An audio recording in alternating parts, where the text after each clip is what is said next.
त्यातून साधू संतांनी शिवाजी महाराजांची घडवणूक केली. हे साधू संत म्हणजे भिक्षूंचाच प्रभाव होता. हे विठ्ठलाचं मंदिर दुसरं तिसरं काही नसून बुद्ध विहारच आहे. विठ्ठल बुद्धच आहे, मी सिद्ध करून दाखवेन असं बाबासाहेब बोलले होते. त्या शिवाजी राजाचं हे मराठी राजाचं हे वैभव, याला महाराष्ट्र असं म्हणायचे पूर्वी.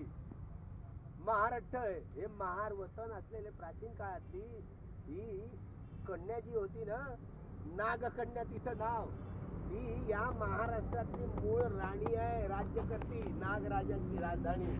हे मूळ महाराष्ट्राचं राज्य हे नागराजांची आद्य जी राणी म्हटलं जातं ती नागकन्या होय. नागकन्या हे या महाराष्ट्रातल्या भूमीचं मूळ वैभव आहे. म्हणून प्राचीन काळातले सगळे ब्राह्मणेतर आदिवासी भटकायुक्त समाज हा नागवंशी समाज होता. आणि नागवंशी सगळे लोक प्राचीन काळातले बुद्धिस्ट लोक होते. आपला देश इतिहास विसरून गेला, इतिहासाचं विस्मरण झालं.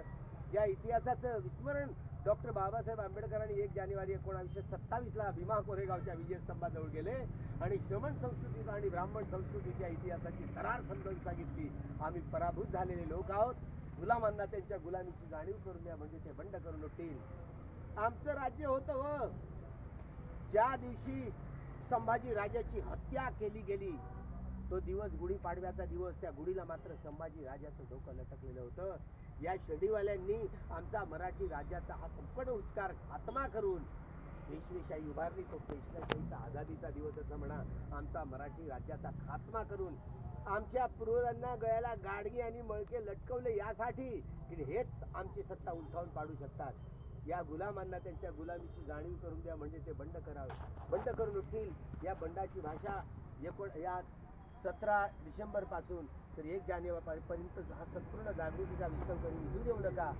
हा जागृतीचा विस्तव संपूर्ण जगातल्या बुद्धिस्ट राष्ट्रातल्या लोकांनाच नव्हे तर साऱ्या जगाला नव्या इतिहासाची नवी जाणीव करून देण्यासाठी, धम्मक्रांतीची ही संपूर्ण ज्योत पेटवण्यासाठी अख्खा समाज हा ब्राह्मणेतर आदिवासी भटका समाज 2045 पंढरपूरला आषाढी एकादशीच्या दिवशी धर्मांतरित होणार आहे.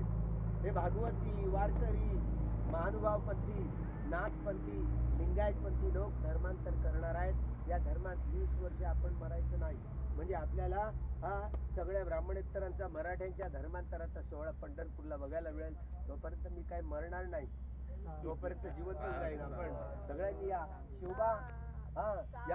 शिवबा हा आमचा माणूस, आमचं राज्य हे भटकवून आमचं राज्य नष्ट करून पेशव्यांनी पेशवेशाही आणली आणि आमच्या पूर्वजांच्या गळ्यात गाडगी आणि मळकी दिली.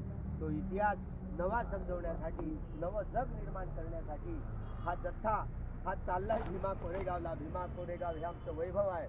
ही स्वाभिमानाची लढाई लढली गेली होती.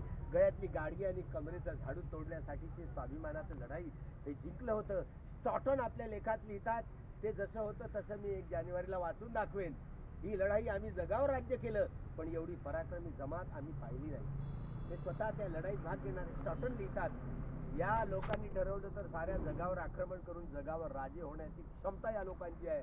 ते मोठं वैभव त्यांना त्यांच्या लेखणी साकारता आलं. भीमा कोरेगावची लढाई ही साधी सोपी लढाई, सारं जग जिंकण्याची लढाई होती. हे डॉक्टर बाबासाहेब आंबेडकरांनी ठासून मांडलं. सारं जगच बुद्धमय धम्ममय करण्याची चेतना बाबासाहेबांना त्या प्रेरणास्थानातून मिळाली. बाबासाहेबांचं प्रेरणास्थान सारं जगच बुद्धमय धम्ममय करण्याची ही सगळ्यात मोठी कठीण जबाबदारी तुमच्या आमच्यावर दिली. ती जबाबदारी परिपूर्ण करण्यासाठीच ही धम्मप्रद यात्रा आहे, धम्मक्रांती यात्रा आहे. खूप मंगलो भवतु, सब्ब मंगल.